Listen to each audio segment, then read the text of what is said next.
تاریخ میں کیا ہوا کرتا تھا؟ جب کوئی مظلوم مرد یا عورت اگر کسی مسلمان کو پکارتا ہے تو سنت نبوی ادا کرتے ہوئے، کیونکہ حضور علیہ السلام نے یہ حق بیان کیا ہے، تو حضور علیہ السلام نے سب سے پہلے اس کا مظاہرہ کیا، اس کا عملی مظاہرہ آقائد عالم صلی اللہ علیہ وسلم نے کیا۔ حضرت ام سلمہ رضی اللہ تعالیٰ عنہ حضور علیہ السلام کو وضو کروا رہی تھی۔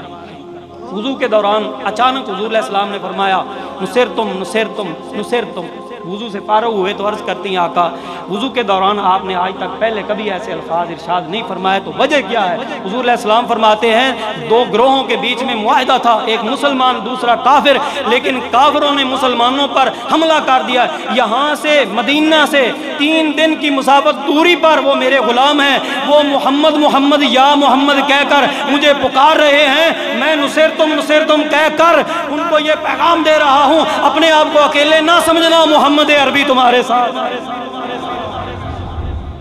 مدینے سے 3 دن کی مسافت دوری پر غلام پکارتے ہیں، آقا ان کی دعوت کی اجابت اس رنگ میں دیتے ہیں کہ وضو کے دوران ہی آپ نے فرمایا تمہاری مدد ہو گئی، تمہاری امداد کر دی گئی، تمہاری مدد کر دی گئی۔ اور یہ سلسلہ پھر جاری رہا، جب بھی مظلوموں نے، ناداروں نے، ضعیفوں نے، مسلمانوں نے عمراء کو، سلاطین کو، وڈیروں کو، وقت کے حکمرانوں کو پکارا، ہماری تاریخ اسلامی ایسے واقعات سے بھری پڑی ہے کہ انہوں نے ان کی دعا، ان کی اجابت کی اور ان کی دعوت پر لبیک کہا۔ آج بھی یہ دور اس بات کا تقاضا کرتا ہے کہ جو مسلمانوں پر حق ہے انہیں ادا کیا جائے۔ مسلمان ممالک کے سارے حکمرانوں کو فلسطین کی فضائیں پکار رہی ہیں، فلسطین کی عورتیں پکار رہی ہیں، ان کے بچے پکار رہے ہیں، فلسطینی کیا کشمیری بھی دعوت دے رہے ہیں، کشمیری ہی کیا برما والے مسلمان بھی دعوت دے رہے ہیں کہ مسلمان حکمرانوں تمہارے پاس طاقت ہے، تمہارے پاس افرادی قوت ہے، اسلحہ کی کمی نہیں ہے، اپنے ایمان مضبوط کرو اور ان کافروں کے چھکے چھڑا دو، ان کے بخیے ادھیڑ کر رکھ دو۔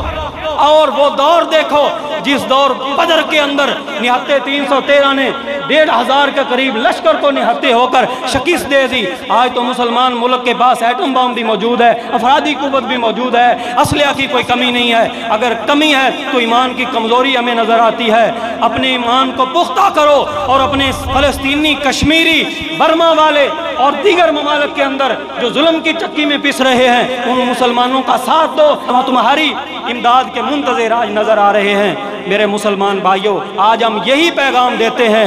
کہ مسلمان حکمرانوں، اسلامی ممالک کی دولت پر قبضہ کرنے والے سعودی قزاقوں، نکلو، کیا کر رہے ہو؟ کیا کر رہے ہو؟ UAE کے ممالک کے حکمران مسلمان کیا کر رہے ہیں؟ کیا مسلمان ملک ایک ترکی رہ گیا ہے جس کی آواز بلند ہو رہی ہے؟ کیا مسلمان اسلامی ملک نہیں ہے؟ بنگلہ دیش اسلامی ملک نہیں ہے؟ کیا انڈیا میں مسلمان نہیں رہتے؟ مسلمانوں کا درد ہر مسلمان کے سینے میں ہونا چاہیے۔ تیرے اور میرے آقا صلی اللہ علیہ وسلم فرماتے ہیں کہ مثال اگر مسلمانوں کی پوچھنا چاہتے ہو، مومنین کی مثال پوچھنا چاہتے ہو تو فرمایا کل بنیان، ان کی مثال ایک دیوار کی طرح ہے، جیسے ایک اینٹ دوسری اینٹ کو مضبوطی دیتی ہے۔ فرمایا یشد بعض بعضا، ایک دیوار کی ایک اینٹ دوسری کو مضبوطی دیتی ہے۔ تو مسلمان اور مومن کی مثال بھی یہ ہے، ایک دوسرے کی ٹانگیں نہیں کھینچ دے، ایک دوسرے کے خلاف نہیں نکلتے، بلکہ ایک مسلمان دوسرے مسلمان کو امداد ہی دیتا نظر آتا ہے۔ اس لیے ہمارا آج کا یہ مطالبہ ہے کہ حکمران جاگیں، ہوش کے ناخل لیں، بیدار ہوں، اٹھیں، اپنے اپنے ایوانوں سے نکلیں